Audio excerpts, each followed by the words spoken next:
The magic of curry pakora starts with this tarka. Color etu khwador kotha koise no rice. Etu hoise North Indian dish curry pakora. Aru moi recipe tu kenekoi nu banalo sawa hak. Eta bowlot okonman doi, besan, Kashmiri lal halodhi aru okonman nimok di bhalkoi mix kori loi tat pani di base tu banai lobo laibo. Aru jetia mix koribo pani di monot rakhibo jate besan khini okono guta hoi na thake. Etia gorom kerahitut ki dim janene গুটা চিৰা আজুৱাই মিঠি গুটি শুকান জলকীয়া আৰু কেইটামান নৰসিংহ পাত আৰু যেটো বেস বনাই লৈছিলো মই এতিয়া ধুনিয়াকৈ মই গৰম কেৰাহীটোত ঢালি দিছো আৰু খুব সুন্দৰকৈ মিক্স কৰি ল'ব লাগিব এতিয়া ভালদৰে 5-10 মিনিট লৰাই লৈ শেষত অকনমান ধনিয়া পাউডাৰ দি ভালদৰে মিক্স কৰি ল'ব লাগিব এতিয়া কাৰি পকৰাৰ মেইন ইনগ্ৰেডিয়েন্ট পকৰাটো কেনেকৈ বনাও চাৱা হক প্ৰথমে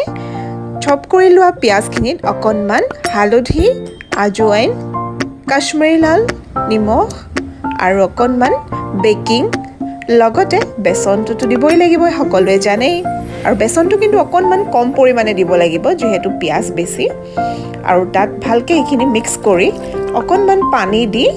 পকৰীৰ কাৰণে মই বেসটো বনাই ললো এতিয়া পকৰা লাহেকৈ দি দিলো গৰম তেলত এতিয়া ধুনিয়াকে পকৰা হৈ গল ৰেডি দেখিছেনে কি ধুনিয়া হৈছে আৰু এতিয়া পকৰাখিনি বনাই থোৱা কাৰিখিনি দি দিলো আৰু মনত ৰাখিব যাতে পকৰাখিনি গৰমে গৰমে কাৰিত দিব ঠাণ্ডা হলে আপোনালোকে গৰম তেলত আকৌ অকনমান গৰম কৰি ল'ব এতিয়া 10 মিনিট ভালকৈ উতলাই লোৱাৰ পিছত আপোনালোকৰ কাৰি পকৰা হৈ গল ৰেডি এতিয়া দিম আমি সেই তাৰকাটো ইয়াত গৰম তেলত অকনমান কাশ্মীৰী লাল ধনিয়া গুড়া শুকান জলকীয়া আৰু কেইটামান গোটা জিৰা লৈ ভালদৰে চামুচ এখনেৰে মিক্স কৰি দি দিলো কাৰি পকৰাত চাওকচোন কি ধুনিয়াকে এটা কালাৰ উঠিছে আৰু টেক্সচাৰটো দেখিছেই নহয় কি যে মজা লাগিছে সোৱাদৰ কথাটো মই প্ৰথমতে কৈছোৱেই কবই নালাগে এতিয়া ধুনিয়াকে শাৰ্প কৰি দিলো খাবলৈ কিন্তু তামাম টেষ্টি হৈছিল দেই